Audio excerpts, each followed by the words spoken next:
Kilala mo ba ang iyong guardian angel? Maligayang araw ng Miyerkules, kapanalig.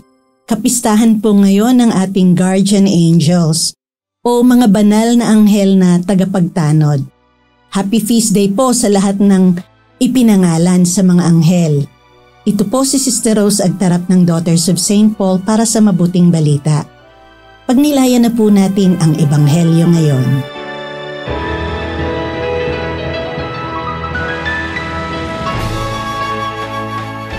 Lumapit kay Jesus ang mga alagad at tinanong nila siya, "Sino ang masuna sa kaharian ng langit?"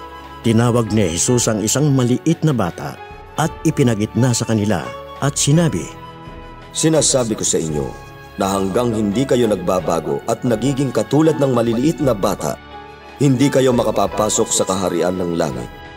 At nagpapakababa gaya ng maliit na batang ito. Siya ang pinakamalaki sa kaharian ng langit. At tinatanggap naman ako ng sino mang tatanggap sa batang ito nang dahil sa aking pangalan. Huwag sana ninyong hamakin ang isa sa maliliit na ito. Talagang sinasabi ko sa inyo na laging nasa harap ng aking Ama sa langit ang kanilang mga anghel sa langit."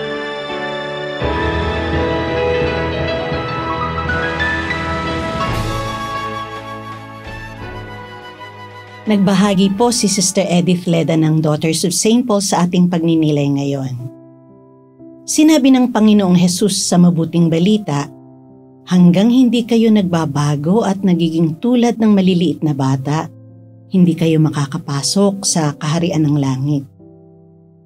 Hindi po ibig sabihin ay tumulad tayo sa mga bata na madaling magtampo kapag hindi na ibigay ang gusto, o kaya naman ay iiyak at magagalit kapag napapagsabihan.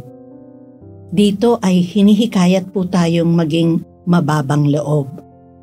Humility is the greatest virtue and the opposite is pride.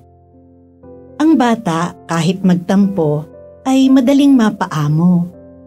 Subalit ang matanda, kapag sumama ang loob, mahirap nang makabawi.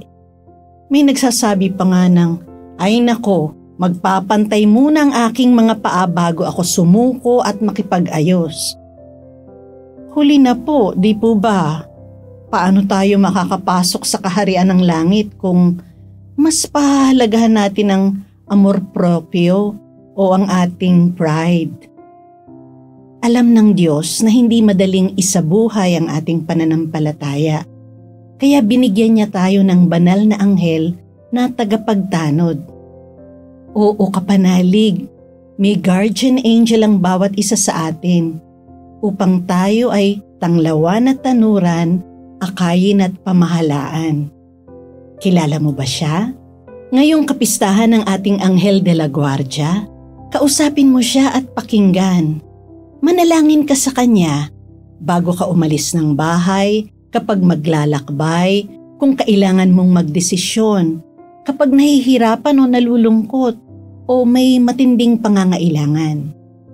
Kapanalig, kapag lagi mong pinakinggan ang guardian angel mo, siguradong hindi ka maliligaw ng landas.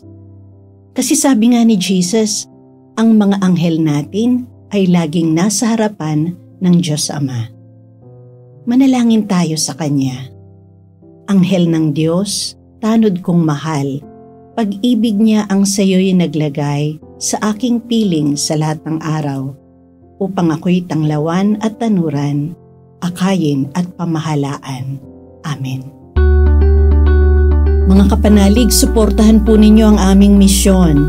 Subscribe, like, and follow Paulines sa aming social media accounts. Tulungan niyo po kaming maipagpatuloy ang programang ito at ipadala ang inyong donasyon sa aming donations channels. Kasama pong lagi ang inyong mga intensyon at kahilingan sa aming panalangin araw-araw.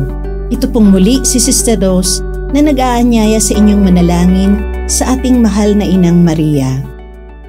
O mahal na Birhen ng Santo Rosario, pakinggan mo po ang aming mga kahilingan.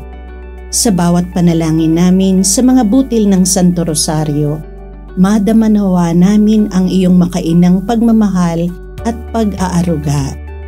Inilalapit po namin sa iyo ang aming kahinaan, kasalanan at kakulangan, ang aming mga suliranin, sakit at kalumbayan. Umaasang ang lahat ay idudulog mo sa iyong anak na si Jesus. Ipagkaloob mo nawa sa amin ang kapayapaan, katarungan at kasaganaan. Amen.